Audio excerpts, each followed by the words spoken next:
Hi Allu Arjun army ఎలా ఉన్నారు? ఈ రోజు మన టాపిక్ వచ్చేసరికి మన నంద్యాల ఎంపీ గారు బైరెడ్డి శబరి గారు కొన్ని విమర్శలు అనేవి అల్లు అర్జున్ గారి మీద ట్వీట్ ద్వారా పోస్ట్ చేసి వెంటనే రిలీట్ చేయడం జరిగింది భయ్య. ఇంకా ఆమె చేసిన ట్వీట్ మనం ఒకసారి అబ్జర్వ్ చేద్దాం. అల్లు అర్జున్ గారు మీరు చేసిన ఎలక్షన్ ముందస్తు ప్రచారం ఇక్కడున్న ప్రజలు మర్చిపోలేకపోతున్నారు. ఎలక్షన్ క్యాంపెయిన్ లాగానే ముందస్తుగా జరిగే ప్రీ రిలీజ్ ఈవెంట్ కూడా మా నంద్యాలలో జరిపించండి. మీరు నంద్యాలను సందర్శించే సెంటిమెంట్ మాకు బాగా వర్కౌట్ అయ్యింది. ఇప్పుడు మీ సెంటిమెంట్ మా సెంటిమెంట్ అంటూ సెటైరికల్ ట్వీట్ అనేది చేయడం జరిగింది భయ్య.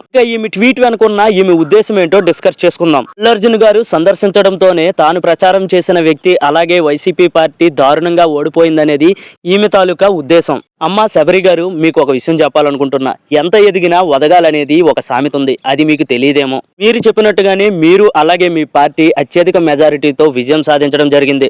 దానికి మేమందరం అభినందనీయం. అంతేగాని మా అల్లు అర్జున్ జోలికి వచ్చి తక్కువ చేసి మాట్లాడితే మాత్రం ఊరుకునేది లేదని హెచ్చరిస్తున్నాం. ఈ కూటమి ప్రభుత్వంలోనే ఒక పార్టీకి అధినేతగా ఉన్న శ్రీ పవన్ కళ్యాణ్ గారు దీనికి ముందు జరిగిన ఎలక్షన్ లో 2 చోట్ల పోటీ చేసి ఓడిపోవడం జరిగింది. చెప్పుకుంటూ పోతే సీఎం క్యాండిడేట్లు కూడా చాలా చోట్ల చాలా ప్రదేశాల్లో పోటీ చేసి ఎమ్మెల్యేగా ఓడిపోవడం జరిగింది. వాళ్ళతో పోల్చుకుంటే ఇప్పుడు మా అభిమాన నటుడు అల్లు అర్జున్ గారు కేవలం తన ఫ్రెండ్ కోసం ప్రచారం చేయడం జరిగింది. కేవలం ప్రచారం మాత్రమే చేయడం జరిగింది.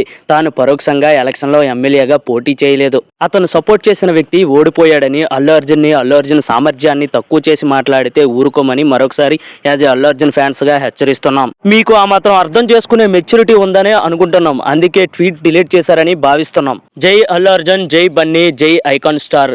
అల్లు అర్జున్ ఫ్యాన్స్ మన ఛానల్ కి ఎవరైనా కొత్తగా వచ్చినట్లయితే ప్లీజ్ లైక్, షేర్, సబ్స్క్రైబ్ చేయండి. Only for Allu Arjun fans.